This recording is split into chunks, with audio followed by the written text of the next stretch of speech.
You are listening to Indie Radio, where we do content the indie way.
Hello, and welcome to an all new episode of Men and Women Talk, the Mars Venus Show. I am one of your hosts, Kensei, all the way live from Los Angeles, California, and I'm so happy to be here with you tonight. I am joined by my wonderful, beautiful, talented co-host, the one and only Mosaic. How you doing, Mosaic? Good, I'm mobile, but I'm good. I Uh, was supposed to be back from this little restaurant situation early, but folks started coming all out to see people hear jazz. So I'm out here out and about. So I'm here though.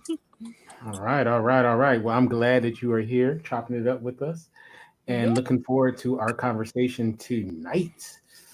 And we're also joined by my good friend and fellow podcaster, the one and only Joshua. How you doing, Josh? I'm doing okay, Kente. How are you? Pretty good, pretty good, pretty good. So how's everything in podcast land for you? It's streaming. It's going. Um, Took the week off last week. In observance of Easter. Although, if I'm being completely honest, we didn't plan on it. But of course, the as the motto goes, it's podcasting. If something's not going wrong, it's not going right. You know what I'm saying? I get it. I get it. Maybe I just say that. No, I'm with you. I'm with you. Tonight, originally the topic was going to be called relationship failures, and I decided because I really want to get deep into that, and so I said, you know what, let me change the topic to something else, and I decided to change it to just random topics that are come off the top of my head, and I haven't planned anything, so this is going to be an experiment. So we'll see. And we're asking the audience if anybody wants to join us. If you are in on the Facebook link or if you are on YouTube, we have it where you can join in. So just hit the StreamYard link and you will be put in. So the first topic I wanted to talk about is now I'm not a parent. I'm not a parent. Josh, you are a parent. And Mosaic, do you have any children? No, I have no babies. Just No me. babies either.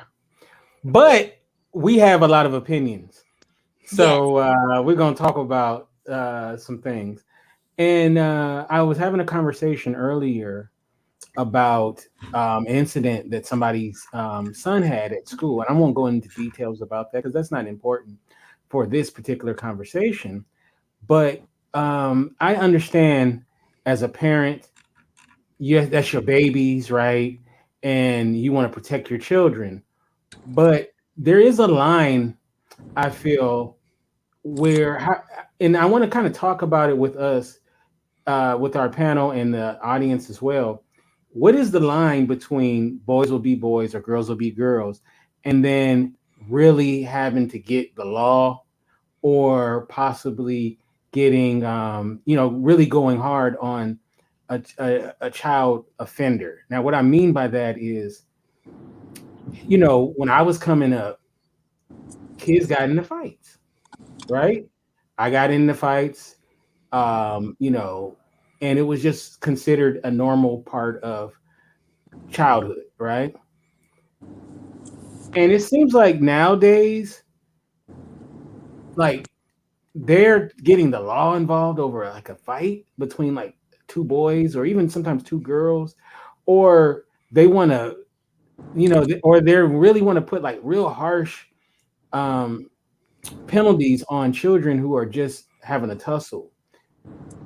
And I understand the need or desire to want to protect your kids, but then it's like my question is like, what is too much? Like at some point you got to let your kid kind of figure that out.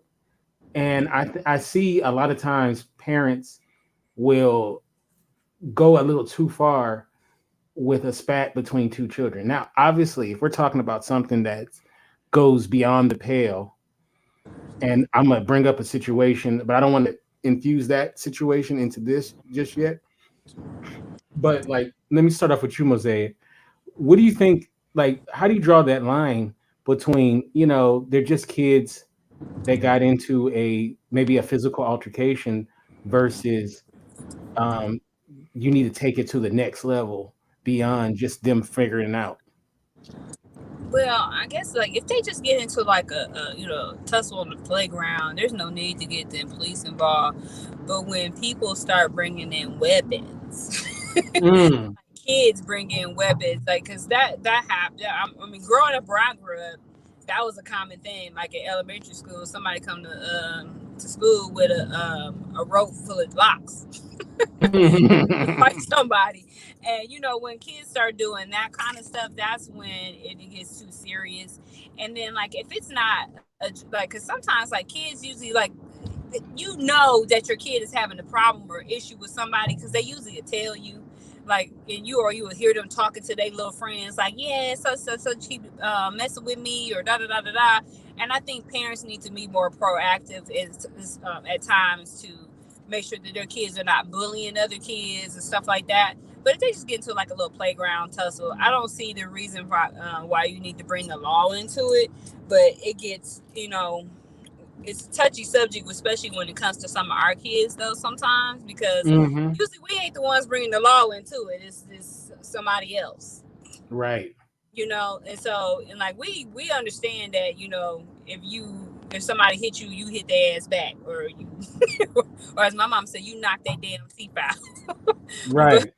But, yeah, I just think that, people sometimes overreact when some things have to do with kids, but some things are necessary if it gets dangerous. Mm. Now, and I'm gonna circle back to some of the things that you said, but I want to get Josh in this. Now, you have 3 girls, so I don't know that maybe that's an issue that you've had to deal with, but Not really. But being you were a young boy at one point, so I think you were, or were you just always like an adult? I was born 35. So I mean, like, what is your take on that as far as the line between just boys will be boys, and sometimes that's how kids deal with each other, versus you want to take it to that next level.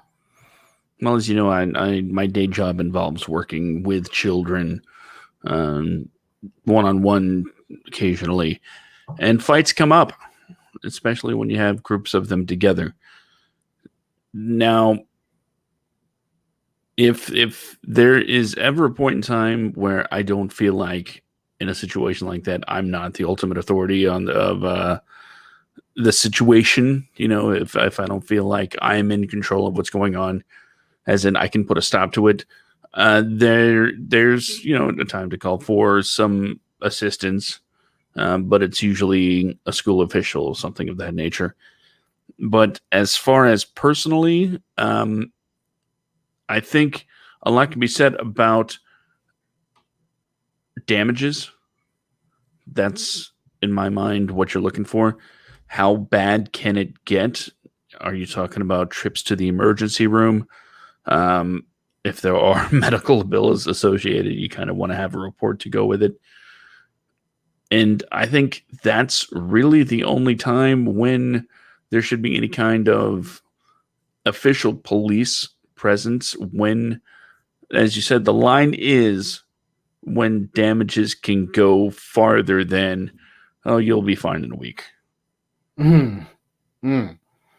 If you can't put a Band-Aid on it, or if you can't wrap it up, if you can't take your butt kicking, then I guess that's when you call someone like the cops to do it for you. But personally, if my kids were in a situation like that, win or lose, and it was one-on-one, they did their thing, it ended, like, okay, you're done. Do you feel better?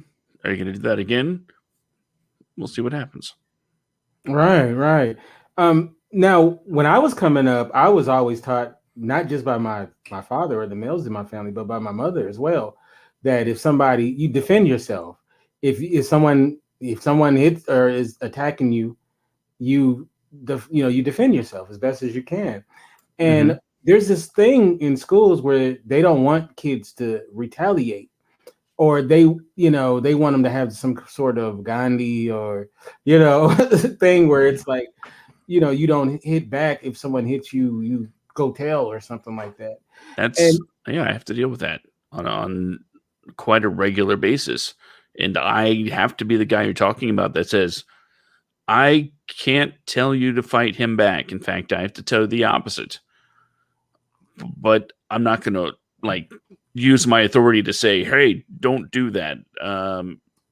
It's more of a look. I'm not going to tell you how to handle your situation. You told me about it. You told me that if they keep messing with you, you're going to knock them out. All I can say is, if you do that, this is what will happen. These are the consequences. And it's up to you to decide whether you can live with those consequences. all right, it's definitely a big shift from when I was coming up. I mean, they never was big on you fighting, but you weren't. It seemed like you weren't penalized for defending yourself. I mean, I'm not saying if somebody punches you, you pull out a machete and chop their right arm off. But I mean, you give at least an equal, retaliation back. Don't bring an Uzi to a water gun fight. But I don't know, man. I'm just not with that. I don't have kids, and I've always told, like, I'm an uncle, right? I've always told my nephews and my nieces to, if don't let no one push you around. That do what you got to do. And I've been told that's not what they want kids to do. It's not. It's not. It's absolutely But not. but I mean, if you don't stick up for yourself, I mean, at what point in your life will you stick up for yourself? You can't do it when you're a child. You're going to be an adult that can't. I'm not saying I completely agree with the philosophy of, if they hit you, report it and don't do anything. I even remind people sometimes, hey, whatever business you have does not come here. Mm. If whatever happens away from here is what you have control over. What happens here is what I'm supposed to have control over. And my first priority is keeping everybody around you, including the people that are being mean to you, safe. Now, mental safety is a very real thing. And if somebody is harassing, bullying, or whatnot, and it's brought to my attention, then absolutely I will step in and try to squash it. But if it gets to the point where people are about to throw down, I tell them, what you do away from here is on you. Mm. And no, I don't encourage people to fight or anything like that. I just remind them not to do it around me. Right. We have this is from Dedrick. I don't know why it says just Facebook user, but this is from Dedrick. It says, I think the system is too harsh. I believe in our school system, even the instigators of a fight get suspended, even if punch doesn't get thrown. Granted, you don't want your child to be violent being everywhere, but defending yourself is definitely important. I agree. Like like I said, I've always was taught to defend myself. And if I'm blessed to have children, I will teach my children that as well. Not to say that I'm not gonna have them be bullies, but they will definitely not be victims either.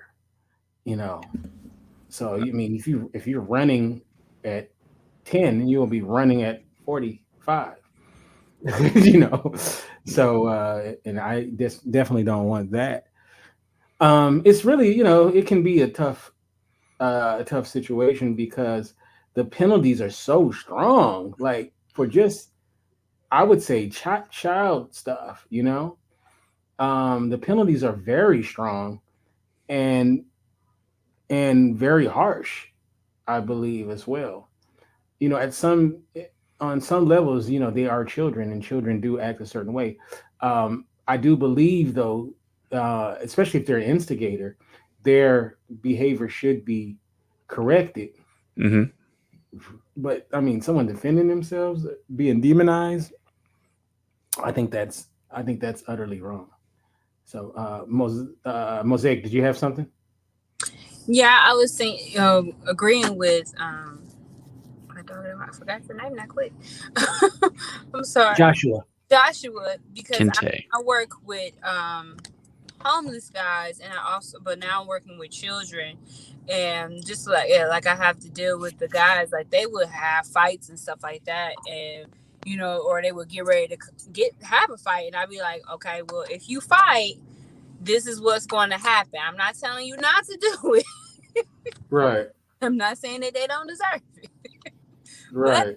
Do that. This is the consequences of what's gonna happen if you do it on this property. So like, don't fight inside the building and don't fight on the property. And so I would just kind of reiterate those things, because like we had one guy that was in our shelter, like I said he's something like Jesus. If he tell you he gonna do it, you can count on it. So, and his name was Mr. Faison. I'd be like, Mr. Faison. He'll come to me. He be like, Miss Keisha, I'm about to go off. I'm about to go off on these people. I'm gonna cut him. I'd be like, okay, just don't cut him in here and on the property. Hilarious. Like, for my sake, I don't want to have to put you out. I don't want to have to give you a 90-day suspension. Please don't do that here. And then later on, I come back to work because I work nights. They be like, yeah, Faison cut so and so on Cleveland Avenue. As long as he didn't do it in here, I'm Right. okay. So I'll be like, yeah, I totally get that. But there's just a fine line that people keep, trying to make things more than what it is sometimes. And kids are gonna have their little scuffles or whatever. But when they start to get dangerous, or where somebody is continuously picking on somebody, then adults need to step in, and they need to be to end that. And sometimes we just don't have the right adults doing that either, because I've seen where people instigate that kind of stuff. Yeah, they actually make it worse sometimes. Yeah. Right. Mm-hmm. Now there is a situation that happened in I want to say it's Plano, Texas. I don't know if you guys heard about this situation. For this young black boy who's 13 years old, went to this white kid's house for a sleepover, and some other kids came over who had been bullying him from the school. And now this is one of those extreme cases where they were, racially targeting this child, and they were shooting him with BB guns in his private parts, and they were, they were beating him up. And then the night that he spent the night there, I don't even know why he didn't leave. That's a whole other situation. They woke him up in the middle of the night and told him that he was breathing funny. So they said, "You drink this water," and it was piss. Yeah.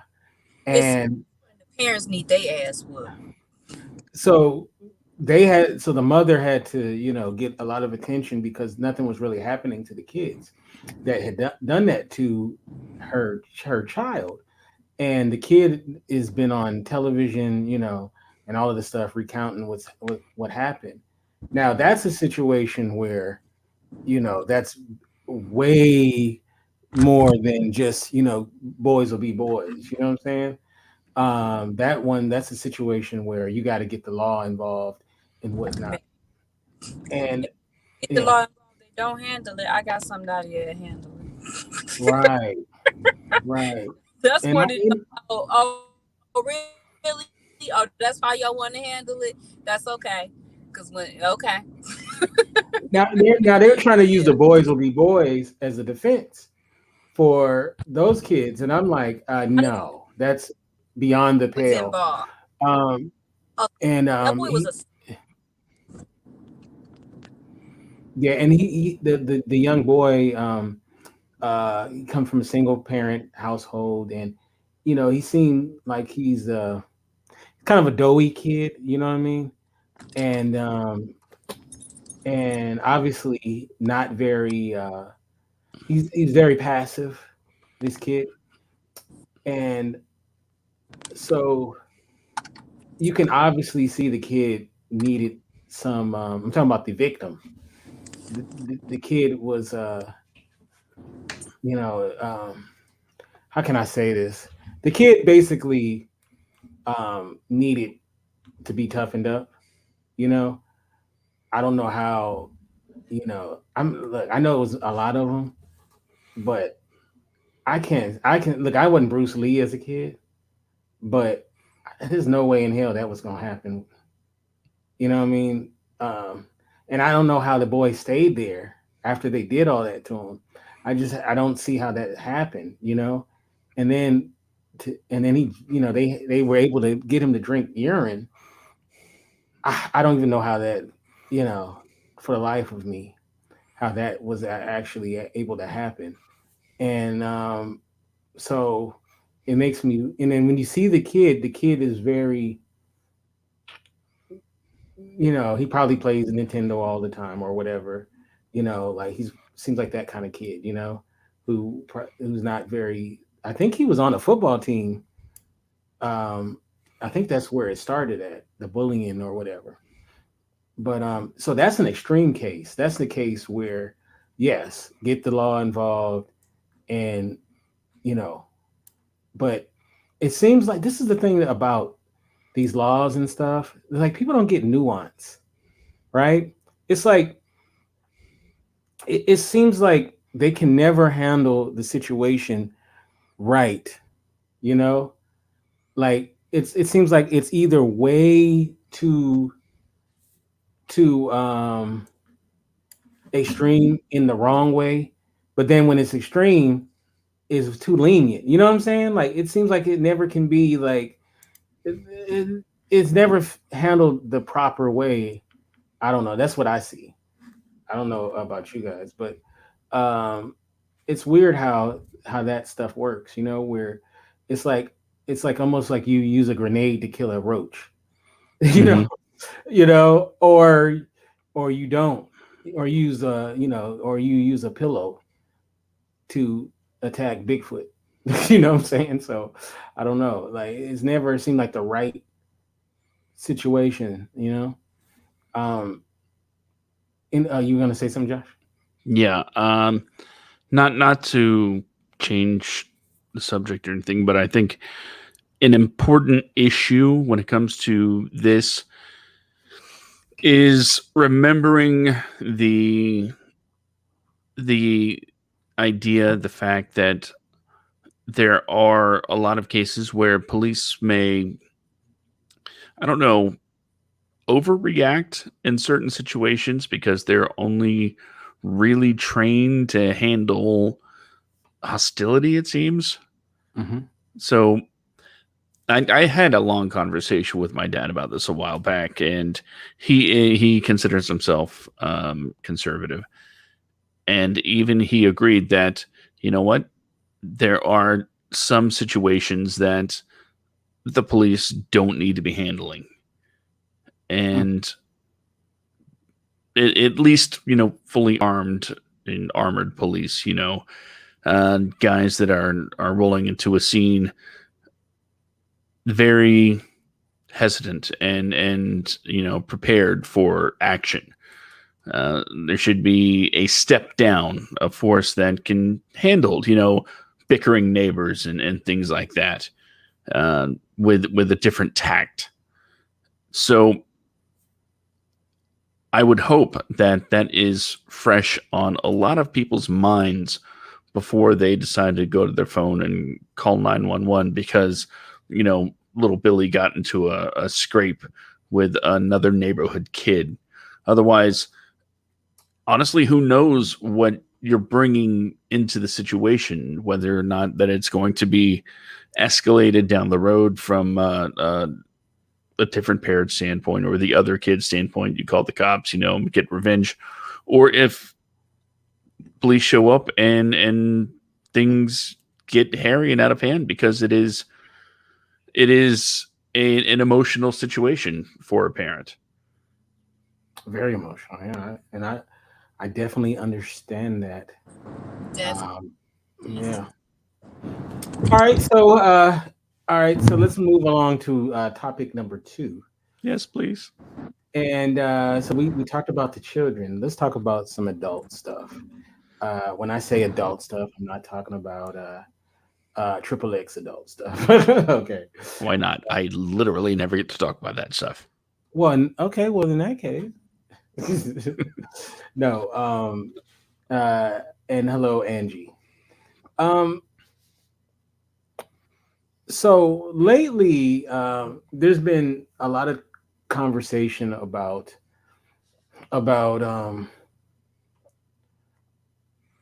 cheating, right? Um, On tests? and hmm? On tests? No, cheating on your significant other. And Oh. so I'm not going to get into a certain YouTuber author that everybody's been talking about who has gotten in trouble about cheating because that's one of the reasons why that this topic is like big. But Is it me? yes, it's you. I wasn't going to put you out on blast, but yes, you're the cheater that the I thought YouTuber. I thought I was keeping things on the low. I mean, it was so down low. I didn't even know I had somebody to cheat on.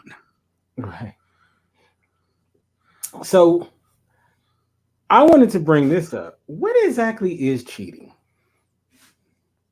Right? Now, you would before you look at me crazy and side eye, you would say, "Duh, you don't know what cheating is? It's universal what cheating is." Right? We can all say if you put your penis in somebody else's vagina or that's cheating. Or if you are a woman and you allow a penis to go in your vagina, we can admit that's cheating, right? Someone who's not your significant other. So we'll take that off the table because that's Hmm. done. But there are some gray areas that some people consider cheating and some Mhm. people do not consider cheating. So let's see what we have. Cheating is anything that you wouldn't do in front of your spouse. Oh, wow. I wouldn't boo boo in front of my spouse. Am I cheating? Yes. Oh, okay. So I got to let my spouse in on the boo boo. I don't know how that would get to the point of being your spouse without having that happen first. Be like, no, baby, you got to come in here because I don't want to cheat on you. This will complete the relationship. This is how we know we're ready. Okay, so there are gray areas. There's things that there's cheating and then there's being kind of out of pocket, right? Out of pocket is not necessarily cheating, but it's okay. Let's say this. Think about cheating as a cul-de-sac, right? Out of pocket would be like not necessarily on the same block that cul-de-sac is cheating. It's kind of like on the outside. It's like you got to go through out of pocket to get to cheating. Hmm. So I'm going to bring up some situations to you guys, and I want you to tell me: is it cheating or is it out of pocket? Cool. Okay. Okay, sounds fair. Yeah.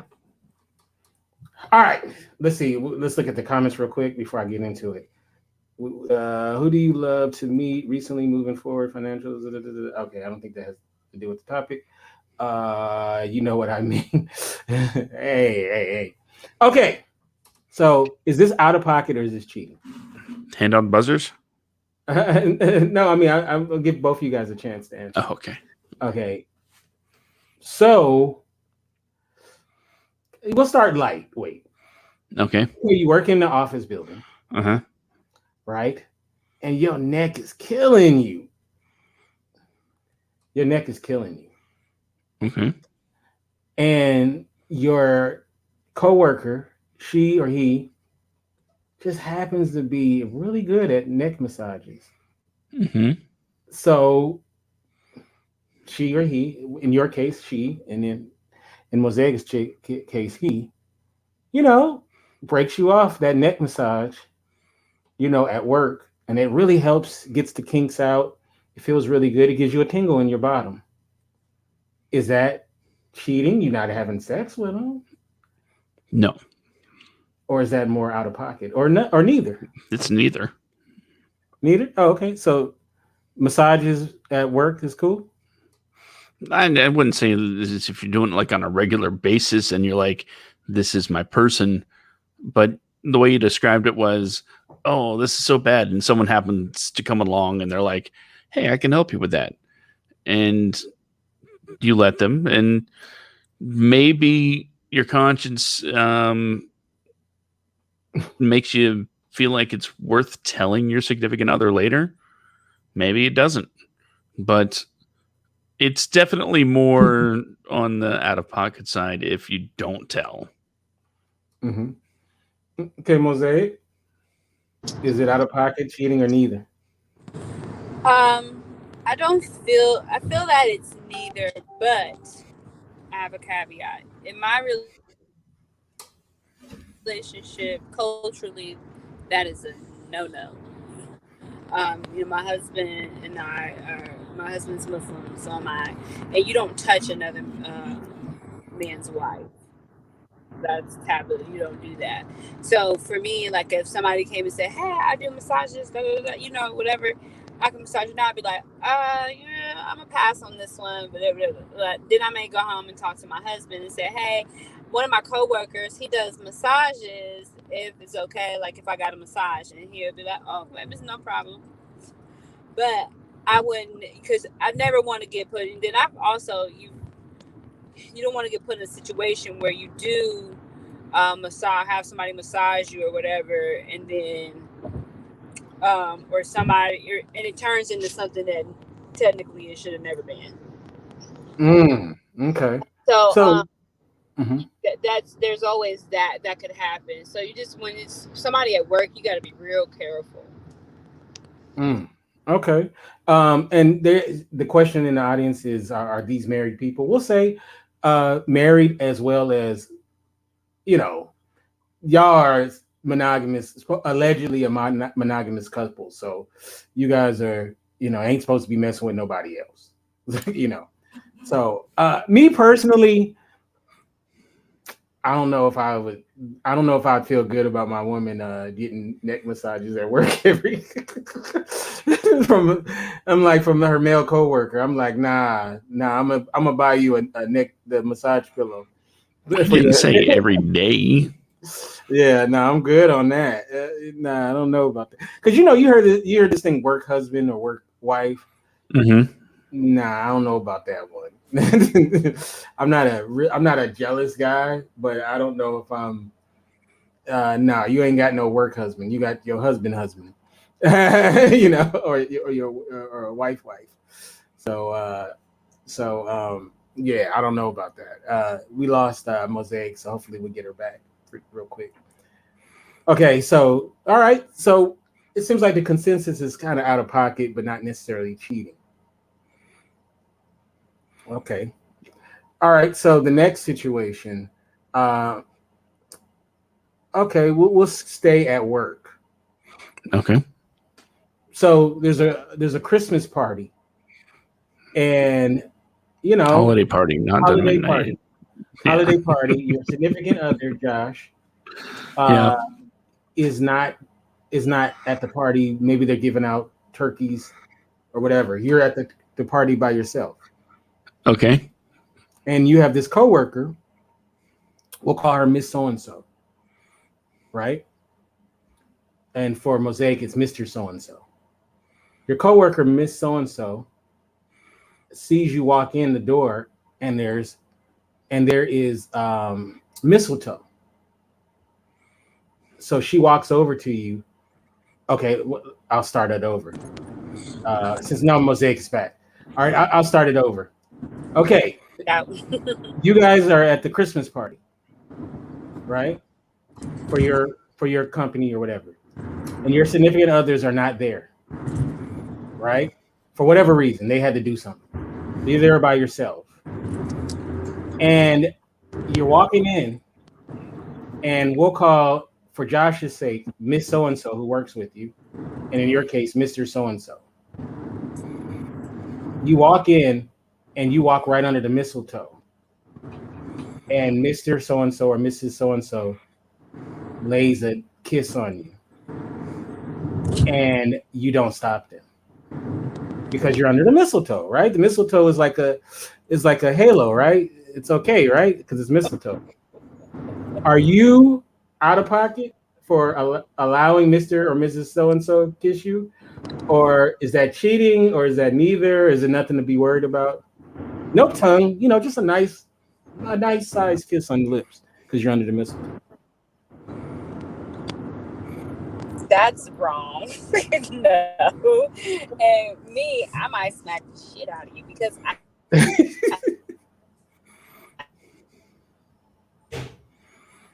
we're losing her. She'll be back. All right, you go ahead. What about you? What exactly are you asking now? Same as before. Out of pocket or cheating? Yeah, is that out of pocket? Is that nothing to work, nothing to see here, or is that cheating? Well, it's definitely not cheating. Mm-hmm. There was no forethought in it. There was no expectation, and it's just, it is what it is, right? Something that happened the one time. Is it out of pocket? I'd even say no to that because you didn't initiate, and who knows? Maybe you're stunned, and it just happens. But it's in this situation, though. I think it's all about the follow through, where you get the actual answer.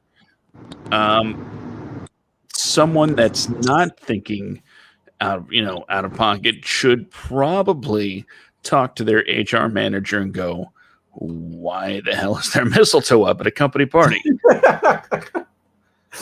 I've seen it at company parties. I've seen it at church parties. Are you trying to give me problems at home? And again, what do you tell your significant other later on? Do you mention it? That's the question, isn't it? No, we're going to keep that to ourselves. I mean, there are some things that are worth mentioning and some things that aren't. And if it's a quick peck under the mistletoe, that's something that is not cool. But if you have a significant other that's like, full blown, I'll murder her for it, maybe you keep it a little, under wraps.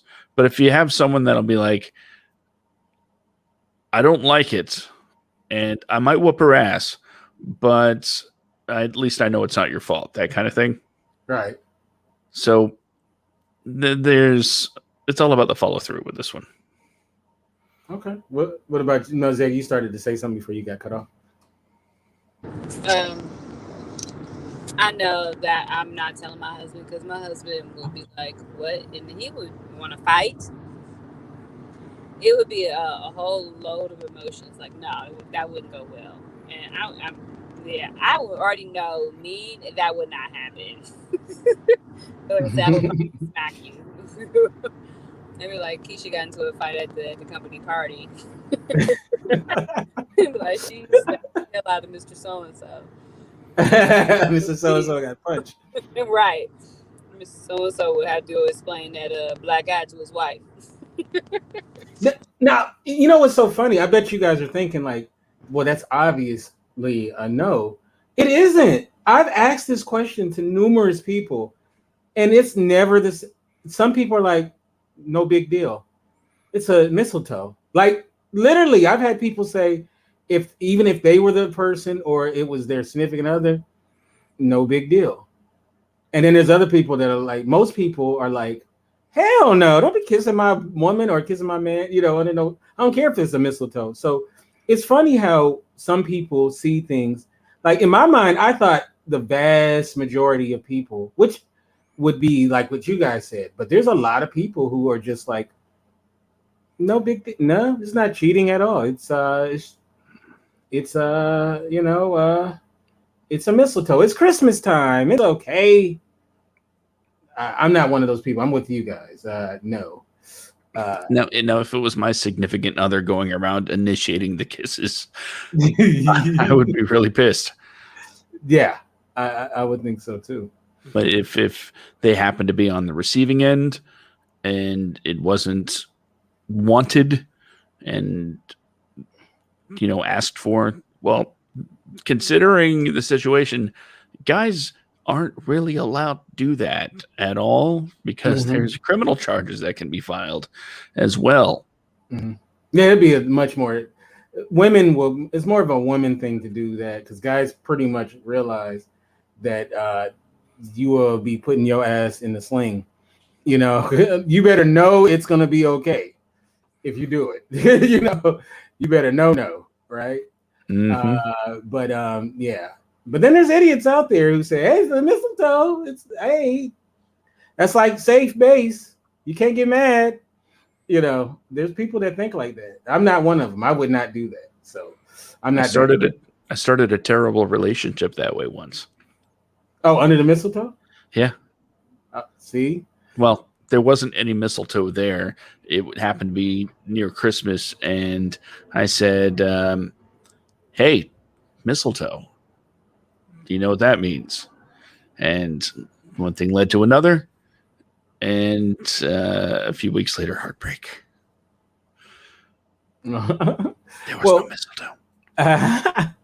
Well, just to let you in on something, Miss So-and-so and hey, Renee, Miss So-and-so is kind of my term for that person that wants somebody who is taken. So we're going to stick with Mr. and Mrs. So-and-so, right?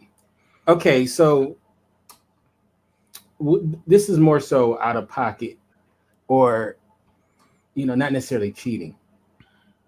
So I don't know if you've ever been with somebody who you knew someone wanted your significant other, but your significant other was so oblivious to their desires. Like, do you know what I'm saying? Like, you saw it, right? You saw, like, for Mosaic, for example, you saw this chick is giving him the googly eyes and stuff. And then when you bring it up to them and they're like, no, not Carol, no, they're like literally, and same thing, Josh, has that ever happened to you where you saw it and your significant other is like, you whatever, like they just totally don't see it, right? See, that's a tricky one. Mm-hmm. Because that situation has come up, except I don't think it was a, what did you say? That they were oblivious? Yeah, they were oblivious to it. Or at least they acted oblivious. They definitely acted oblivious, but that pesky follow through. Because at first you're like, wait, did I bring this to their attention and that's why they're together now? oh wow, they went that far. Wow. And then I'm like, no, not obviously there was something there already, and I was just slow on the uptake. But on the flip side, I was the person that people kept telling, "Oh, she's totally into you," while I was with somebody. And I was like, no, you're nuts.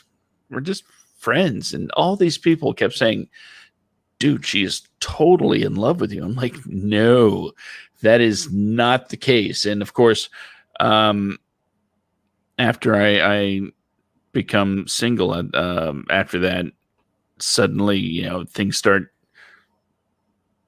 becoming more clear and you realize, okay, I was just a moron and didn't realize what the signals were. And, Kente, you and I were talking about before the show about, current relationship statuses. And I'm thinking you might be right. That somebody could be out there saying the signals and I'm just an idiot. Mm-hmm. I've totally missed out on signals myself. So definitely. Have you guys seen The Usual Suspects? Yeah. Have you seen it, Mosaic? I don't think I have. I may have, and I just don't remember. I'm not really like a movie. Just as a side note, this weekend I was with my family, and we were playing like this Blockbuster game, Blockbuster video board game, and where you had to quote stuff like from movies and act it out and whatever. And my movie was The Usual Suspects, and I literally looked at my team and said Kaiser Soze, and nobody knew what the hell I was talking about. And I was so pissed. I'm like, Kaiser Soze? You don't know who Kaiser Soze is? Not one person knew who I was talking about. I was like, I just put my hand over my head. I was like, wow. Was this friends or family? Huh? Friends or family? They were family.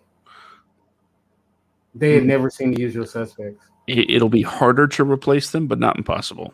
But guess what, though? I had to say a quote from my other movie, which was, I hate these motherfucking snakes on these motherfucking plane or whatever. They knew what that one was. So they knew snakes on the plane, but they didn't know Usual Suspects. So, but anyway, I always said that I have a Usual Suspects moment sometimes when I finally realize a girl liked me. And all the pieces. Like at the end when the cup hits, and then he's like, "Oh, Barbershop Quartet, oh, Kobayashi," all those little clues start coming in, and you're like, "Oh, she liked me," It's like all of a sudden, it's like, "Oh man, I had my little Usual Suspects at the end moment where all the clues came together, and I realized." But then it's always like too late. Now she's with somebody, It's the way it always is. It is, especially for me. But anyway, I digress. Okay, so I brought this up. So there's that person that maybe they're a neighbor, maybe they're a coworker, maybe they are just someone that's in you guys' lives. Mm-hmm.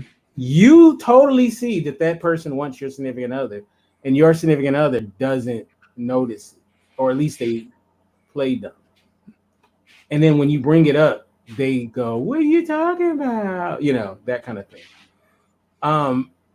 So my question to you guys is, if you're in that situation, let's say if you're in that situation now, how do you handle it? Do you, address that person straight up and say, "Look, I see what you're doing, MFer." Do you allow your significant other to handle that situation, and you brought it to their attention, and now it's on them to try to make it right? Do you let it just play out? I mean, what do you do? We'll start off with you, Josh. What do you do if you're in that situation now? If I'm in that situation now, a Mr. So-and-so. A Mr. So-and-so is being flirty with my SO. How does she react to this news? This, like you said, like, no way. That's definitely not the case. Whatever, Josh. You're just so jealous. That's what your girlfriend would sound like. You're so jealous, Josh. Do I sound? My white girl voice is pretty good, huh? Yeah. And if you turn off your camera, we could talk later. Yes. Oh, you a fool. Yes. Gosh, that's a tough question. How would I handle it? Because on the one hand, you don't know if you're being played. Mm-hmm. And on the other, you don't want to just, assault somebody. So there seems to be a balancing act here. I would maybe put the ball in my significant other court. See what she does. Close off that beginning conversation of, I see this happening. And after all of the denials of no, I'm like, look, I'm just telling you, I noticed, and if it keeps happening, I'm gonna have to say something. So fix it, or I will. Mm-hmm. I like that, Josh. I like it. I like it. And people in the chat room, put in the chat what you guys would do. What about you, Mosaic? You notice Miss So and So is, you know, putting that energy towards your dude. He don't seem to realize it. He seems oblivious. Maybe he thinks like, nah. But you see it. How do you handle it? Well, my husband is an entertainer, so we tend to have this happen quite often. Oh wow. Oh yeah, So right, yeah. in his culture, the women are always in his face, and like I can always tell when there's one that likes him, and so, and I mean, what's there not to like about my husband? He fine, you know what I'm saying? He fine. No. But that sometimes I'd be like, that lady is like you, and sometimes he'd be like, I know, or oh, that's my friend. I'd be like, no, she like you. Like she have a husband. I'm like, that don't mean nothing. She like you. So like he'll notice certain things. So after I usually say something, I'll be like, no, you need to be careful because XYZ the 53rd. And then he'll be like, no, it's just my friend, da da da da. And then something happens. He's like, I can't believe she tried to do that, or she did, or she said something to me, and da da da da da. So it's a lot of times my husband, like I said, he's an entertainer, so he's always making people happy and singing happy birthday to people and whatnot. And so sometimes he misses those cues, but a lot of times he sees them, and they can be pretty blatant. And like we've been at a party, and he's actually had to tell a woman to go away, like leave me alone before my wife beat your ass. Like my wife is right there. Stop. Now, me on the other hand, I tend to miss those kind of cues when somebody like, because I'm not really paying attention to you anyway. But now sometimes I will notice like how a guy might act or whatever. But I actually in a situation where I do have somebody who likes me and my husband knows it. So so I have to really watch, my interactions with this person and everything, because like they're really close to my family, and we actually did date before. So it's like now that I'm married, he tries to find ways to make himself present in my life. Whether it's by way of being at my dad's house or popping up at my mom's house from holidays or wherever. And so it's just like I have to keep my distance and keep my guard up. Let me tell you a secret, though, Mosaic. What? I bet you there's a lot more than him. I bet you there's much more other guys that are feel the same way as he does. So possible. It's possible. I sometimes, like I said, I miss those cues. I be like I've been like that for a long time. Be like, oh, so and so like you. Like, oh, don't like whatever. Like whatever. I ain't gonna, like he ain't saying nothing to me. Like he can't like me. So I'll just go on, but yeah. I guess I've always been like that, or I miss a cue like that. You know what's interesting? I've noticed. I've come to learn this as I've gotten older. Is a lot of times you think you're doing things and no one's paying attention, and there's people that are paying attention to everything you're doing, and they will tell you like later, like, and you're like, you know about that? Like I give you a great example. I used to there was this girl I used to mess with back in the day, and I would creep on over to her little apartment, and we would have our little rendezvous, right? I'm not gonna go into details. And this was like 15, 20 years ago. And there's this guy I know from the neighborhood, right? And he's like, and I brought up, oh, I used to mess with this girl on this street, right? On this particular street. And he's like, I know. Like, whatever, you don't know. He's like, yeah, we used to see you sneaking on over there. I didn't know these fools was watching. Thought you was sneaking, huh? And they were like, they said they were mad because they were trying to get next to her, and she wouldn't give them no play. So they were like, they was in wherever they was hanging out at. They saw me going up in there, messing with this girl. So a lot of times, man, people be paying attention when you don't realize it. and And they know, yeah. Like yeah, I'll have people, sometimes I'll be at the grocery store. But one time I was at the grocery store, right? I'm gonna tell you two situations. It'll probably make you laugh. Okay, so my father, when he got the end of his life, we had to get wipes for him, right? So I mhm. would go and get wipes. I would buy baby wipes a lot, right, from the store. And so then I started, I don't stop, like I still get them, right? Because after you're like, oh man, these are like, these are cool just to have, right? Baby wipes, right? So I always still get baby wipes. And one time I was at the grocery store and this chick was like, that kid that you have must be pretty big now. And I was like, I ain't got no kids. I was like, what are you talking about? Because you're always buying baby wipes. And she was like, she was paying attention, right? I'm like, no, this is actually for me. Like it, what I'm saying, was paying attention to what I was getting. I didn't think, who thought, how many people go through there, right? But she's sitting there looking at, what is this dude buying, and whatnot.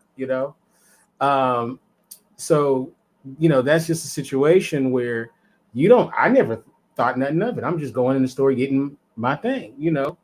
And she's already put it in her head. So, same grocery store, right? I used to have my nephew come in from Chicago uh, every summer. He'd spend the summer with me, right? And I'm talking about from a very young age. He's only 14 now, right? And so my nephew is he would come every summer.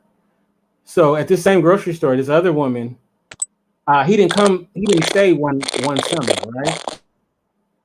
So this woman goes, "Oh, so you don't have your son this summer, I see." And I said, "My son? Like, I have no idea what she's talking about." She said, "Yeah, it seems like you always have your son during the summers." I was like, "That's not my son, that's my nephew." But she had been paying attention. She noticed that during the summer, I would always have this kid that was with me, my sister's child. So, people pay attention when you don't realize it. And a lot of times that people of the opposite sex pay attention to you when you don't realize it, Mosaic. So there's a lot of guys, there's the guys that like you, and then there's some guys I ain't never told you. Yeah, that's Hide it. weird to me. Yeah. That guy, the meat man at the grocery store, No, so there is a butcher. So okay, thankfully this is not on. None of my Senegalese people are watching this. So so there's a guy at the African market who he kind of liked me at first, and I was like, oh, he seems okay, whatever. But I was just like, oh, he's sexy, like, but I'm like, I don't know. He seemed like he kind of like real stern or whatever. Right. And like I gave him my number, but it just never went anywhere because we was just like we talked like one time and just like whatever. Right. But he is the one that I only let him cut my lamb and stuff because the other guy he just butchers everything, and I'd be like, what in the world? He just tears it out of me. And so when I come into the store, he's like, "Hey, Jada, I'm not gonna." I'm like, "Magnifique." So we get to our little greetings or whatever. And so this lady was like, "Oh, he likes you," and I was like, "Huh?" She was like, "He likes you," and I was like, "No, Hadeen, that's my friend, Summer Hadi." And she's like, "No, no, no, he likes you," and I was like. Mm-hmm. Okay, it was like she was like, you can't like her. That's Gil and By's wife. Just Gil and By's wife. And I was like, this lady don't shut up. So, but I'm like, yeah. So the butcher, I know the butcher does like me, but Mm-hmm. Mm-hmm. but there's I have like I guess that's just weird to me. Like I might have like a little crush on somebody, but it's usually like celebrity or something. Or I might be Mhm. like, he cute, whatever, he cute. But I ain't really like actively like while I'm married, like, oh yeah, he could get it if he Right, right, right, you right. know. I swear though, every chick got a butcher that like her. I swear. That's why I said the butcher. Every chick I know, there's some butcher at some store that be hooking her up for real, for real. You Yeah, know. get it. No. Like when I need some lamb cut, I'm a have you go get it. send it to me. He always says, what you need, Mom, Dad? What you need? I'm like, I need a dibby, I need a that. So he does everything. Like he'll stop what he's doing. Like if he's like just cleaning something, or maybe he's taking his lunch or whatever, he'll stop eating to come cut my lamb for me. Aw. I'm like, oh, thank you, Hadeen. Me and Josh show up. They just like, here's your lamb. Right. You know, we ain't getting special treatment. but same thing, Josh. I'm guarantee you, there's a chick out there that's paying attention to you, Josh. They see you dropping off your daughters at school.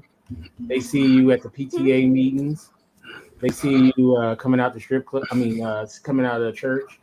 But I'm a woman who I will profile this. Like guys, I'll watch you, especially I'll be like, I'm like, look at his shoes is cute. Okay, that's a plus.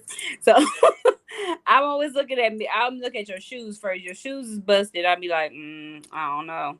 But but I will, kind of profile a guy before I even think that I'm interested, because I want to watch like how do you act in certain situations, like however you react if I say certain things to you, just to see what you'll say, and so I'll be like, oh, okay, he might be all right, he might be, but I hate when you just you look at somebody. I never say nothing to you that I like you, but I'll be like, oh, okay, I see him, oh, okay. Yeah. And then I'll do that one little special thing. Like it might be something like my godmom. She's like, you always find the one little intricate thing that somebody likes, and you will get that for them for their birthday or something like that. So I'm that kind of person. So like if I like you, usually it's like, oh, I might have heard you say you like macaroni and cheese, and I'll be like, oh, I made some macaroni and cheese. Would you like some macaroni and cheese? Like, yeah, what's macaroni? Like, so yeah, that I'll do little stuff like that. One of the great things about having a woman, a good woman, is so when birthdays and y'all are so good at keeping up with everybody's birthday and everything. And then this is one thing: if you're like in a really good relationship, you'll be like, "Oh shit, it's my mom's birthday. Don't worry, we got her a gift." Oh, thank cool. It's like you put my name on it too, right? Like, yeah, I put your name on it, and then you see what she got, and you're like, why you spend all that money? It's your mother. Woman, so like my my ex, the one who still loves me, mom's birthday had came around. I made sure she had an angel. She loves to collect angels, so I made sure she had an angel and this and that. And I just do that kind of. I've always like to give like special little gifts and stuff like that. So it's like if you collect elephants, I'll have an elephant. I'm gonna send me something that they hand carved or special.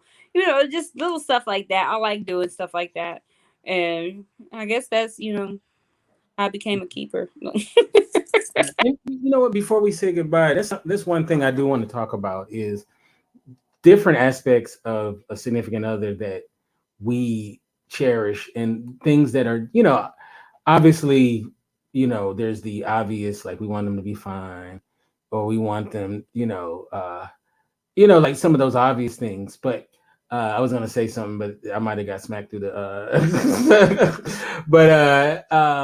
But some of the things that maybe we don't always talk about that we appreciate from a significant other, and I'll go first. Like I know I always get jumped about this, but I'm really big on gender roles.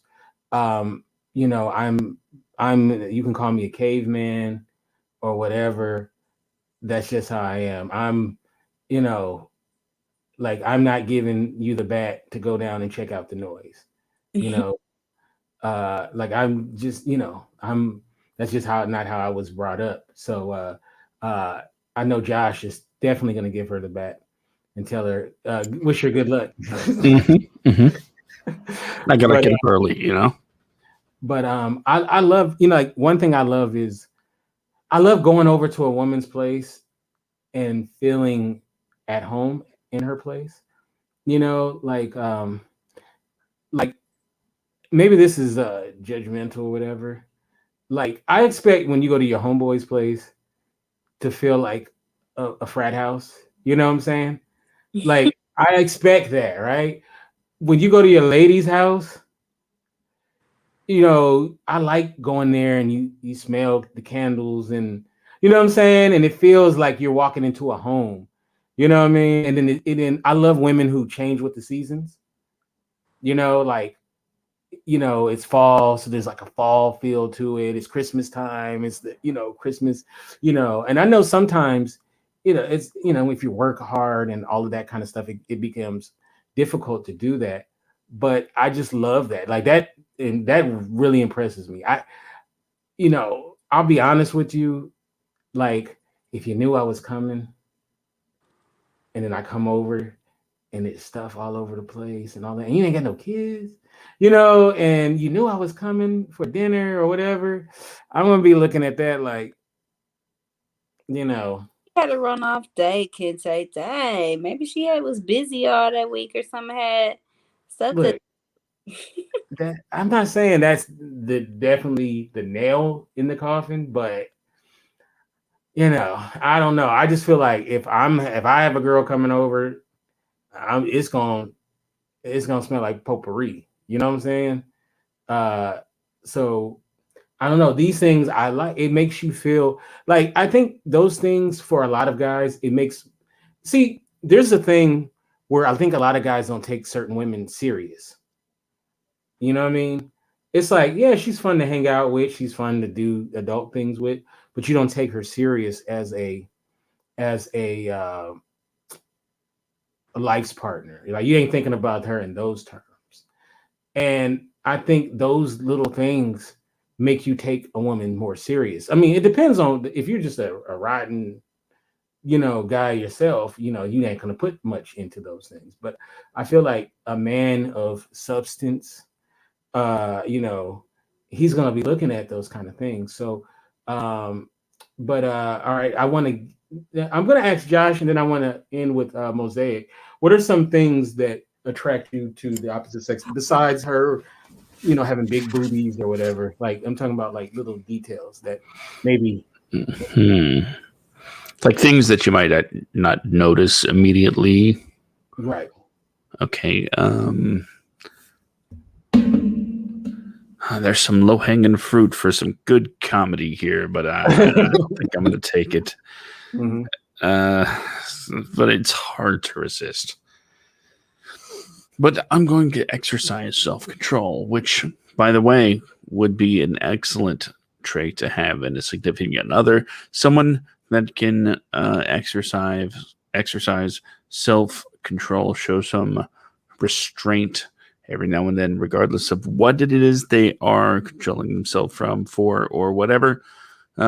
Just someone that is, in control of what they do. That's a good one. I think that could be a very nice trait to have in someone. Let's see. I did mention on an episode a long time ago of Mars Venus that their own PlayStation account would be great. Yeah. Oh, that's funny. Of course, sense of humor is a must. I don't know if you've noticed this, but I crack a joke every once in a while. Right. It'd be nice if somebody laughed at oh my God. I love women that love my jokes.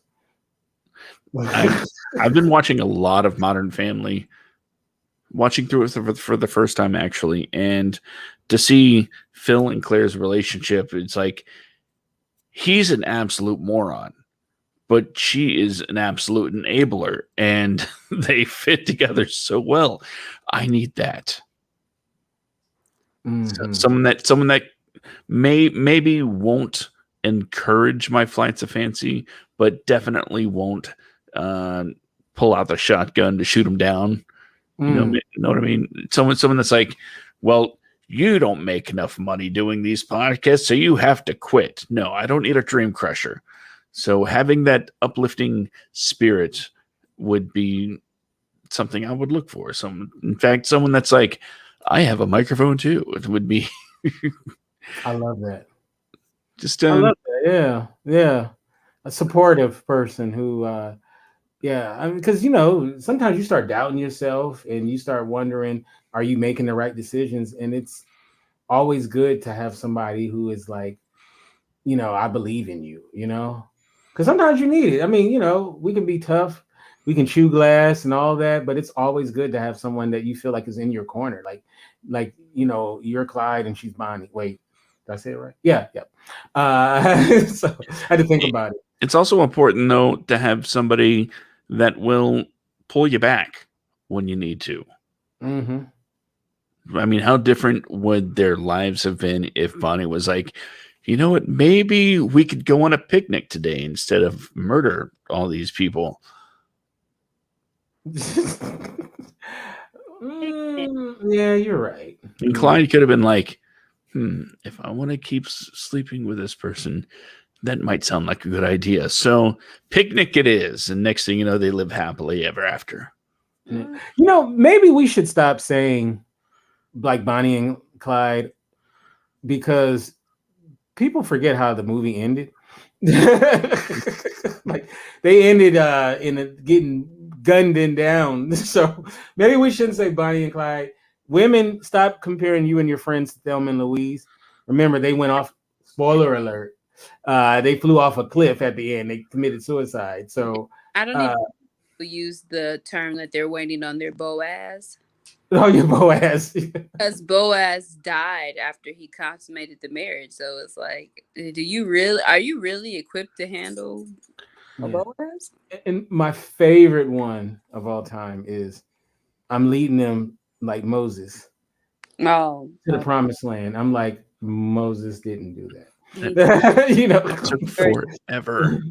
Right. But if we're throwing out, common relationships, characters that people keep saying that are going to emulate, I would like to add to the ban list Harley Quinn and Joker. Yes. Yes. That's a very dysfunctional relationship. That's not something to strive for. Yeah, you might as well say Ike and Tina then. Yeah. All right, so Mosaic, what are some things besides, he fine, he got a six pack, No. What are some things that are not as, obvious? His character, he has to have a good character. Me and my husband laugh a lot, so and he makes me laugh. So somebody who makes me laugh is like, I love that, and he allows me to be myself. Like, I'm really goofy. And so like today he was just kind of looking on kind of blah, and my husband's like really like one of those bubbly kind of people, and so and I was like, what's the matter, are you mad, are you upset? He's like, no, I'm just tired, and so I was like, oh, come here. And then I'm like, give him like 1,000 kisses, like kiss kiss kiss kiss kiss. And he puts up with that, and I'm like, yeah, I love that he just puts up with me me and my little antics.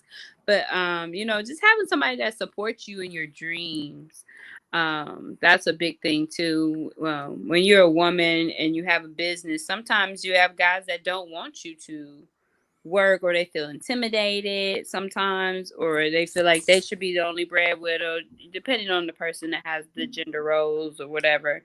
I do it all. I cook, I clean, I do everything, but my husband still supports me in my business. If I need help, he helps me. So that was a very good thing. He's just very considerate. Be considerate of me, of others, of just period. One of my favorite things that my husband did for me, and I was like, oh, he really loves me. I came home from work one day. I was working third, and he worked first, and he left the space heater on. And I was like, "Babe, why'd you leave the space heater on?" And he was like, "Cause I wanted the room to be warm when you came home, cause you don't like the cold." And I was like, "Oh." Aw. I was like, I can't even be mad. I love this man. That's But one thing. That's so one thing I love about you, Mosaic, is when you talk about your husband. I love, like, you don't even actually, I can just hit mute because it's all in your face. yes, You know what I mean? Like, you can see the love in your face. So like, I didn't, you know what I'm saying? Like, almost like if I just hit mute and just hear you just say, "Oh, what about your husband?" and then just hit mute, it's all in your face how you really feel about him, and it's so sweet. It's very sweet, and I'm so happy for you because you. you know, I'm not gonna say everybody deserves to find the person they want, Right. because there's some people that don't deserve it. But you are They don't one of the deserve people. it. They just don't deserve the person that they're with. There you go. But I'm so happy for you. You have always been a sweet person. And Yeah. I'm glad that you found your Boaz. I mean, not Boaz, Oh, but he ain't died. He can. right. Thank God, right? But no, I'm glad that you found your man. So that is so sweet. Anything from Boaz, let it be the money. Boaz had paper, He sure did. He definitely did. But like I said, this was a terrific episode, you guys. And I really think that we got to some good topics. And think about it. If you're ever in this situation, is it out of pocket or is it cheating? And I'll bring up some more. I had some more heavy stuff that I was gonna get to. But I'll do one. This is not out of pocket or cheating, but this is a what would you do? This one's just for Josh because it's kind of a guy. Sweet. Bonus round. Okay. So Joshua, you and your woman are on a camping trip. Oh. Now, when I say this is your woman, she's not just some chick you're smashing. This is the love of your life.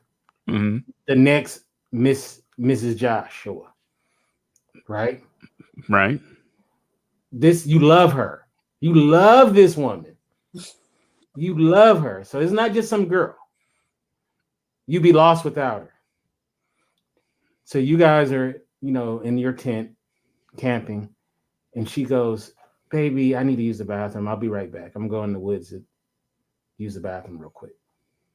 You're like, "Okay, sweetie, be careful." So 10 minutes go by. She hasn't come back yet. 15 minutes go by. She ain't come back yet. So now you're concerned. So you yell out. You yell out for her. She doesn't come.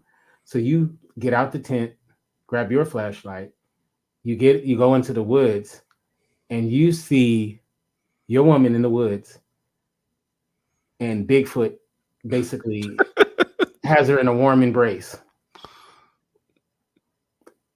So what do? Do you go over there and try to fight Bigfoot and get your woman out of there? Do you basically say what Bigfoot wants, Bigfoot gets, and you leave? Well, does the embrace look consensual? That is hilarious. No, she's so glad she sees you because she's thinking her hero is there. So what do you do? All you got is there's like a big stick you find in the woods. That's all you had. No guns. Be like, get the strap. You got no guns. You only got a big stick and your Johnson, basically. Okay. First of all, and remember, potential women are listening to what you're gonna do. Well, that changes everything up completely. Okay. You said I have a big stick? Right. Well, the first thing I do, does Bigfoot know I'm there? Let's say he hasn't noticed you yet. So you Well, have surprise on your I used that big stick and shove it up his fourth point of contact. What? Is what? His what? His keister. Oh, so you're gonna sneak up on Bigfoot. Anatomy. Okay. I'm glad I had the stick. Otherwise, it would have to be my thumb. You gonna stick it in his butt? What if he likes it? Oh God. What if he says, "Oh, you know what? Come here. No, let me get you now." Well, I would hope that would be shocking enough to, stop things from happening. I was not prepared for the what if he's into it. That is. I guess we're having a Bigfoot menage.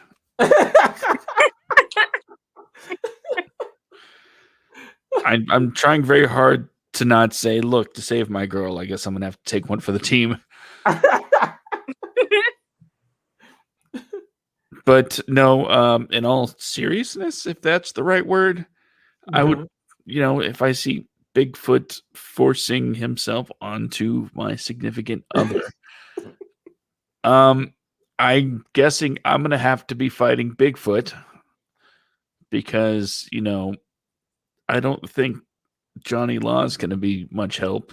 No, I can't imagine that 911 call. Bigfoot's raping my woman. Like, sir, stop playing on the 911 phone. This is for emergency. Exactly. I mean, if at least if it was cheating, my first reaction is to, okay, pull out my phone. I got to record this. But throwing that caveat in there that it's not a mutually agreed upon act, then yeah, I'm gonna have to throw down against Bigfoot, and that does not thrill me.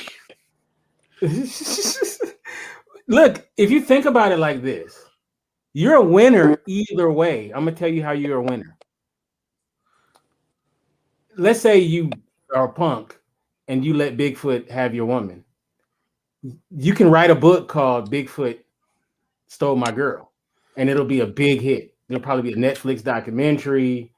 Oprah is going to interview you, right? It's going to be a big smash hit, and you'll be rich off of it. Your woman, unfortunately, you got to explain to her daddy how you let his daughter get taken away by Bigfoot.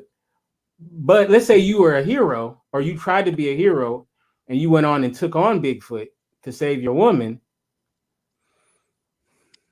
You will go on as a hero that you fought Bigfoot and you died, but we don't know that for sure. Your Wikipedia page will say, Joshua Chitty, he's this great, did all this great podcasting and all of this stuff.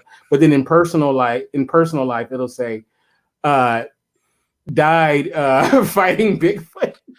I want to make sure it also states for the record, proved the existence of, and then fought. Right. So you're a winner either way. Winner, chicken dinner.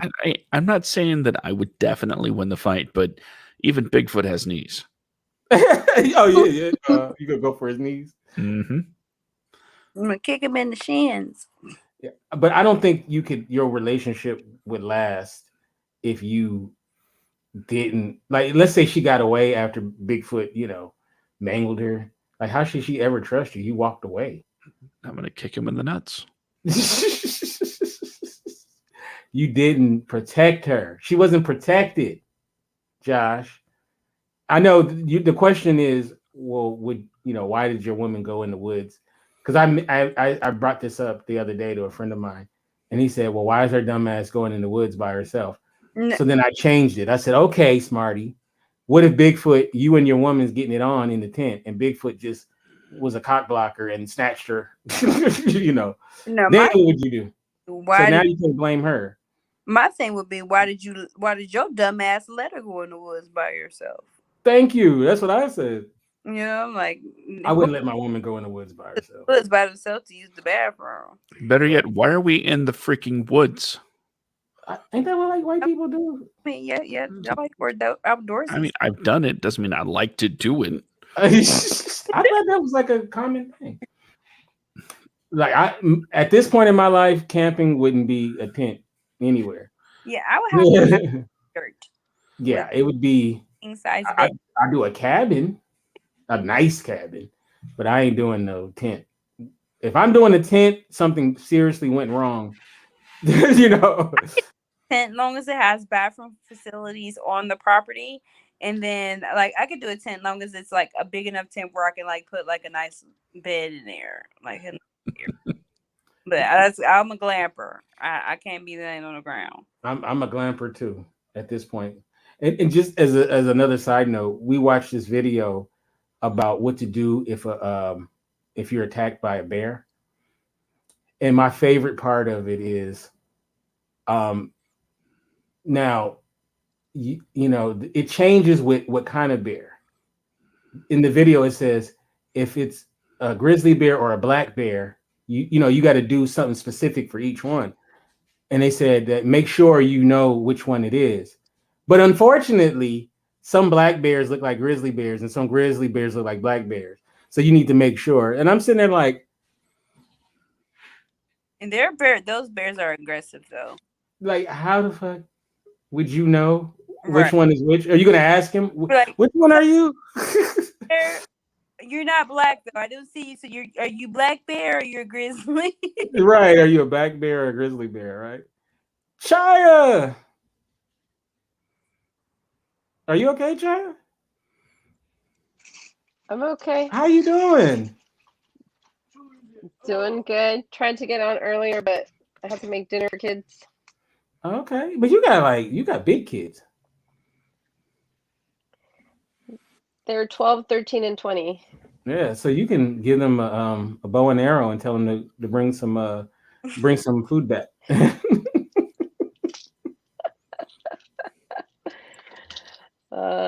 I don't see you. They're camping. only so much self-sufficient.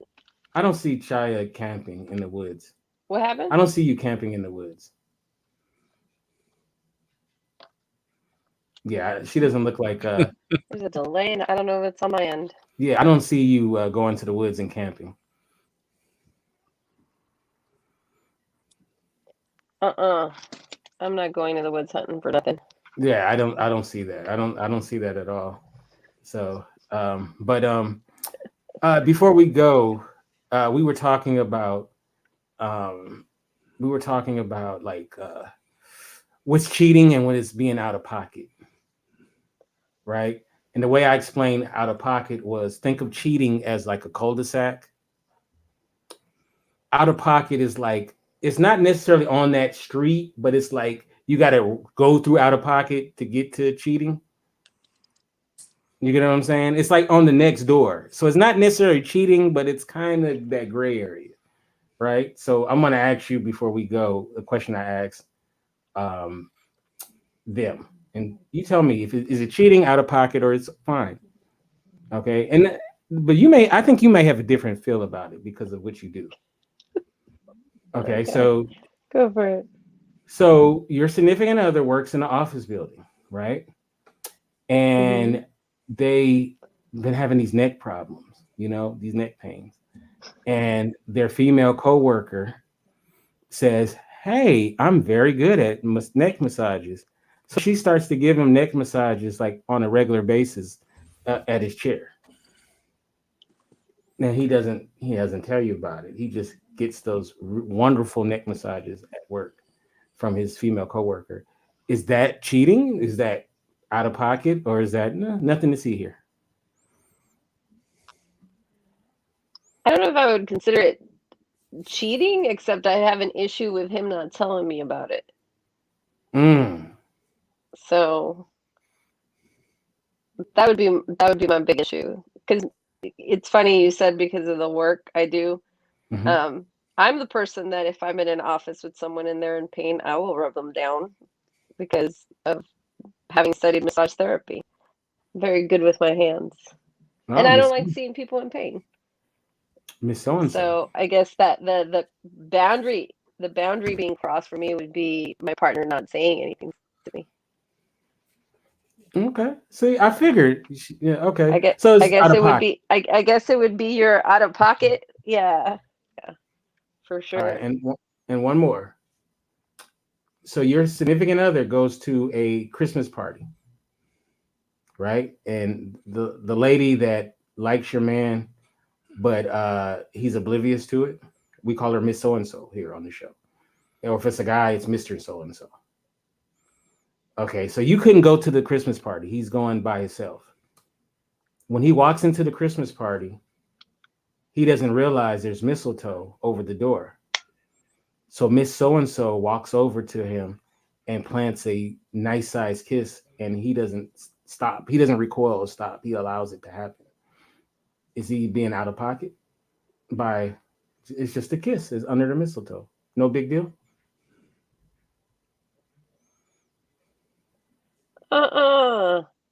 That is not okay. Exactly.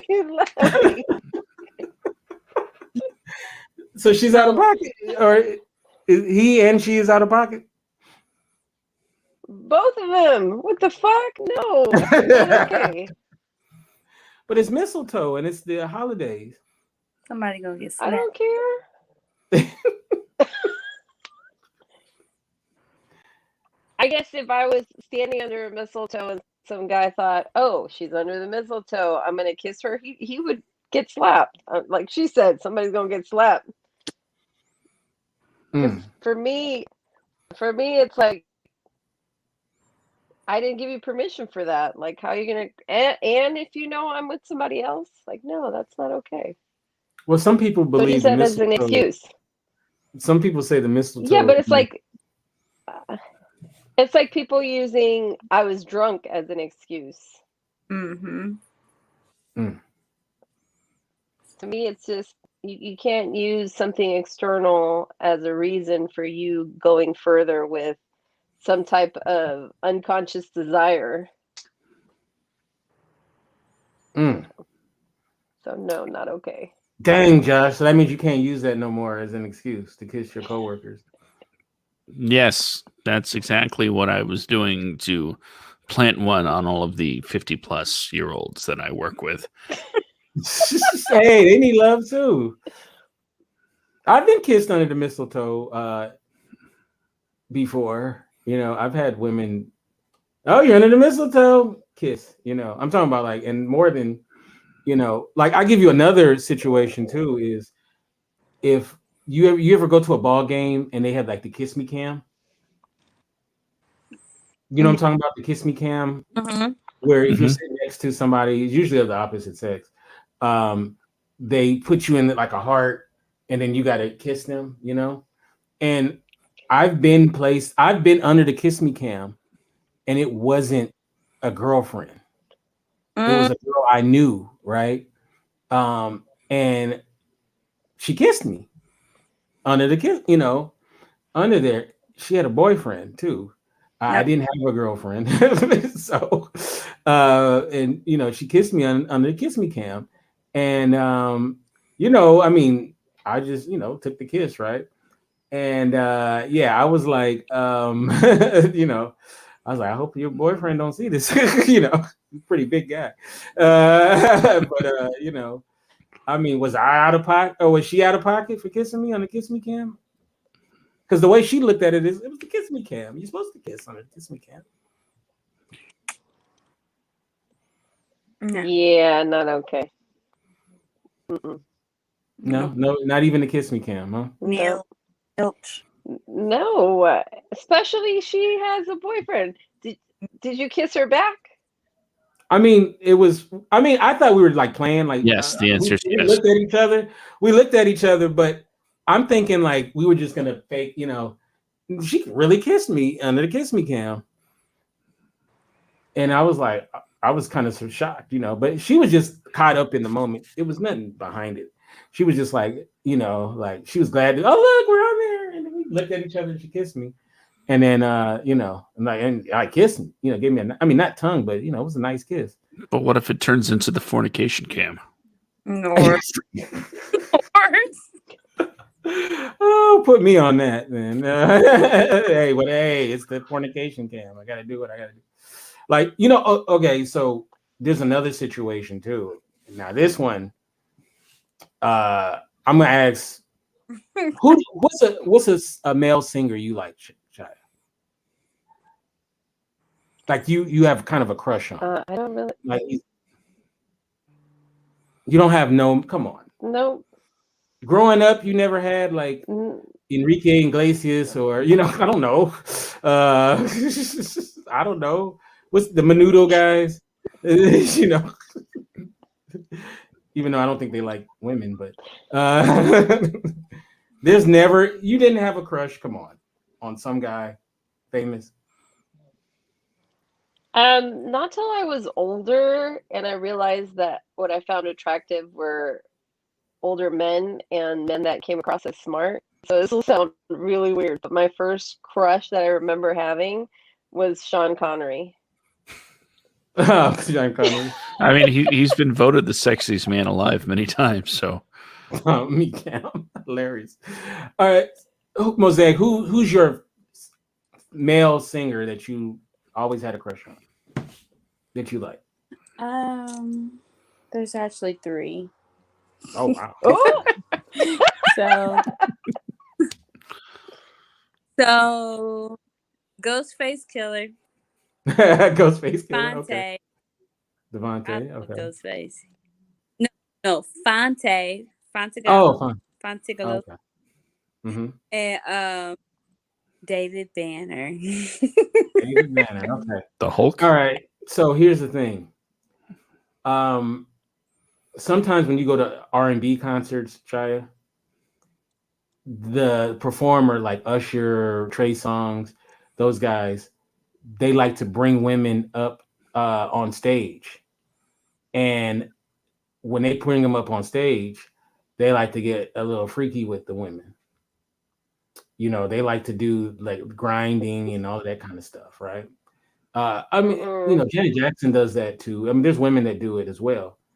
And I want to say it was Trey Songz. I can't believe it was Trey Songz or Usher pulled somebody's woman up on stage, and she lost her shit. Like she was just like, "Oh my god," and he was grinding on her and all that kind of stuff. And there was this big debate for the fellas, like, what would you do if you took her to this concert and the performer did that? Would you be okay with it? Would you be like, hey, this your little fantasy, live it out? Or would you get offended? And then the question also was asked to women was, if that guy that you have a crush on, pulled you up on stage and did that kind of stuff, would you go? So being that you don't have Sean Connery, I don't think was doing any concerts. So we can't, there's nobody I could pull that. So I have to go to Mosaic. If we won't say your current husband, but let's just say a boyfriend from the past took you to a concert like that, and one of those 3 guys looked at you and was like, "Wait, where's my finger? You come here. Come on up stage." Mosaic's like, oh. I would be like, who? Especially if it was David Banner. Lord have mercy. Man. So, I met Ghost. Mm-hmm. My boyfriend at the time actually set it up so I could meet Ghost. Oh, okay. He was a music producer, and we were down in New York at Baseline Studios, and Ghostface happened to be there. And so he was like, "I'll be back. I got something for you." And he came back. It was like, "Oh yeah, I want you to meet somebody." And then in walks Ghostface, and I was like, "Oh my god!" That's like one of the few people I've ever been starstruck about. And so, I got to He's hug with the him. Wu-Tang Clan, child. Yes, and I got to hug him, and my dude was like, "All right, you can let him go now." And I was like, "2 more minutes, 2 more minutes." But if it was like my ex or somebody took me to a concert, that was not happening. He would not let me go up on stage. My husband wouldn't even let me go. I asked my husband, just playing with him one night.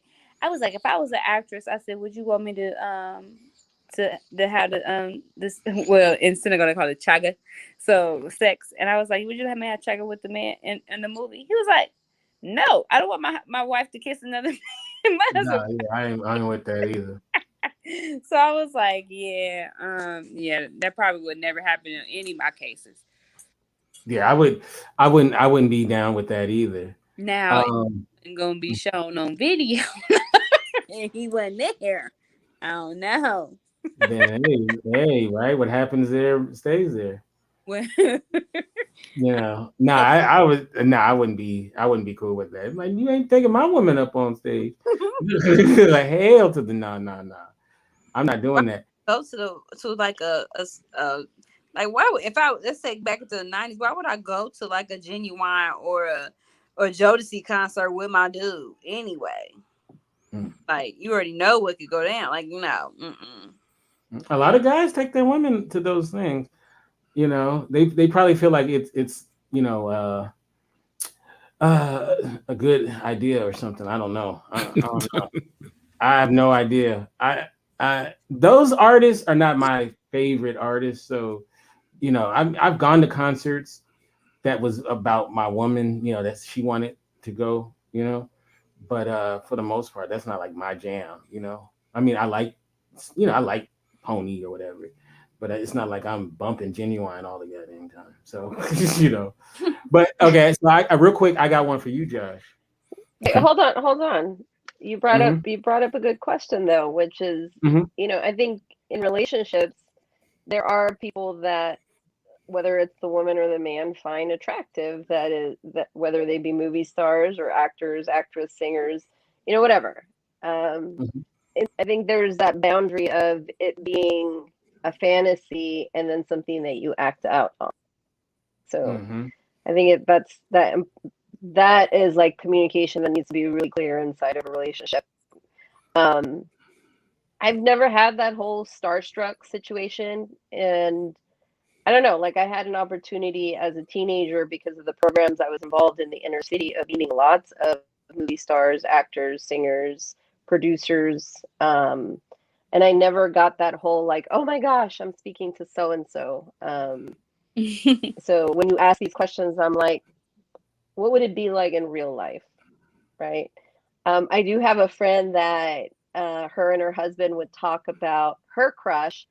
And it so happened to be she had gone on a girls' trip in LA, and they were recording a movie, and he happened to be one of the actors that was there, and she got to go take a picture with him, and she like lost her shit all over it, right? Her husband wasn't too happy to see the picture of them together, but it was something that they had talked about at some point. So once again, I think at the end of the day, regardless as how wild your fantasies may be, if you're in a relationship where you're open with your partner and you say, hey, here's some thoughts, here's some things that have run to my mind. What if this really happened?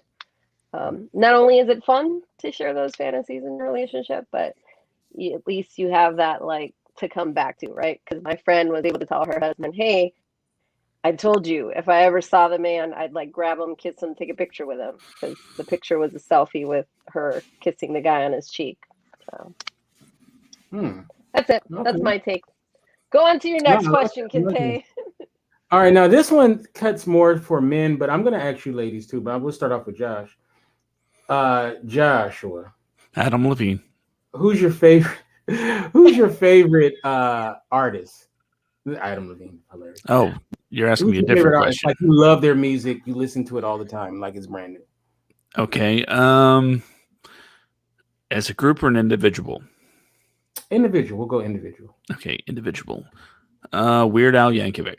Okay, somebody that's not good. Weird Al. So weird. So weird. Someone that's normal. Right. And if you say like Alvin and the Chipmunks, I'm sure. Okay, just off the top of my head, someone that I'd actually buy music from, I'll just say Jason Mraz. Jason Mraz, okay. He was gym class, right? No, it's Travi. Oh, okay. I'm getting those guys mixed up. For a group, it would have been Gym Class Heroes. Okay. Jason Mraz, right? has this song. Okay, you're in a relationship. You love this girl. She's your heart. You guys, this is not just a girl you're smashing. This is the same girl you were in the woods with, right? The one you love, Right. The one you right. use your stick on. right? Okay, so let's say Jason Mraz has this song that you really like. And Okay. it's about this woman that he used to be involved with, and they used to have Like most of his songs. he used to have hot monkey sex with her, like, and he gets into, he's like talking about how we did it on the car, I think we're slipping into Jack Johnson territory now. on the levee, and it's just about how he used to just be all up in it all the time, right? And you love this song; it's a great song. Mhm. You play it in their radio all the time. Great song about how he used to smash this girl all left and right, up and down. So one day you're talking with your woman, and she goes, Hold I on, got hold on. something to I'm tell just you. trying to think of Jason Mraz singing a song like that. One day you're Doesn't he talking sing to that your Have woman. It All song? I think Does he sing that song called Have It I All? think so. Maybe. And so one day you're talking to your woman. You chose the wrong singer, Kente. He sings like more uplifting, happy shit. Oh, okay. Well, Yeah. Yeah. Well, let's just say he went down and dirty for this. So then your woman goes, I got something to tell you. I hear you listening to that song a lot. That song is about me. And she actually can show you receipts. Like, no, I'm not just saying it. The song is about me. I didn't want to tell you because when I found out you were a fan, I didn't want to destroy your love for it. But now I feel guilty when you play it, because he's talking about, like, we had sex on the levee. We had sex, in the movie theater. All the nasty stuff that he's talking about is he's done that he's talking about us. So here's the question. Mhm. Do you still listen to his music?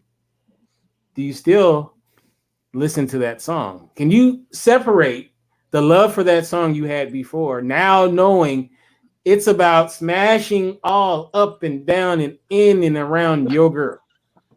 Okay, let me I'll address this. It was in the This past, is, though. It was before you, but Kente, where do you come up with these questions, dude?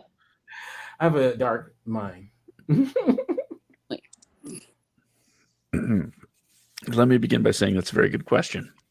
And thank you for asking it here tonight. First of all, that sounds like a her problem. Ooh. Oh, wow. As long as the song is the only thing that carries over into my life from that past relationship, no diseases or anything else like that coming forward with it. I'm not gonna let somebody's past relationships dictate what I like and don't like. But there's a verse of saying, it is so beautiful, your vagina. When I get behind it. Are they right? Yeah. I mean, if I agree to it, I think the question is, will I listen to the song with her around anymore? That doesn't change the context for you, the song, knowing it's about your lady. Should it? I'd be like, well, he said that you did such and such and such that you ain't never did that to me.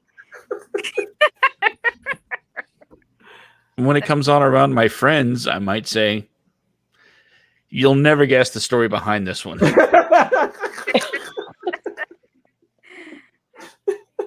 But I'm not gonna let it bother me or behave differently. So you're still a fan? Of course. Josh So when is you guys strong. go to He's his like, concert, and then he sees y'all together, he's like, because he gives the little Eskimo okay. Brothers. Eskimo Brothers. Hilarious. Oh, that means y'all both had sex with the same girl. Hilarious. It's funny though. Most guys, their answer is not Josh's answer. Most guys Really? are my answer. Hell no, I ain't listening to that shit no more. Like I'm throwing that tape out the window. Like no, that changes the context. Like now I got this visual now. Thanks for effing the song up. Most women though have your point of view. Most women, I don't think I've ever That's ran not into a woman. true. That's not Really? true. I am Okay. very territorial when it comes to shit like that. Oh, so you're one of the few. I'd be like, we're not listening to that shit anymore. See, you said we're not listening to it anymore. Not I wouldn't either, because it would bring up the memory of him telling me the story all over again. That song is done, dead, ruined. So they would kill the song for you. Mm-hmm. Yeah, we're on the same page. What about you, Mosaic? I don't know. I don't know how. I never had that. I can't imagine. I don't know. I probably would be like, well, I don't know. I don't know how it would feel. So I dated a guy who produced and wrote and sang his own music for a while. And it was weird once he started sharing the stories about some of the songs. I was like, can't listen to that song no more. Doesn't feel the same no more. Now, I dated a music producer, so I probably wouldn't care. So because Chris, God rest his soul, he passed away. He wrote love songs, he wrote ballads, and so there's a song out there about me. So I know that there's songs he's written about other women. Because there's a song that he wrote. No lie, he wrote this song when he was like 13, 14 years old. And the song is like a legit love song. And you're like, what kid writes a love song like this at that age? Wow. It's highly advanced. So I was like, what the hell are you doing at 13? But yeah, there's a song out there about me. It's called I Never Tried. Oh wow, I gotta hear that. You gotta share that with me. Oh yeah, I have to send you that the track. That is really dope though. And he wrote it at my house. I ain't gonna tell you when he wrote it and how he wrote it. But it's a very good song though.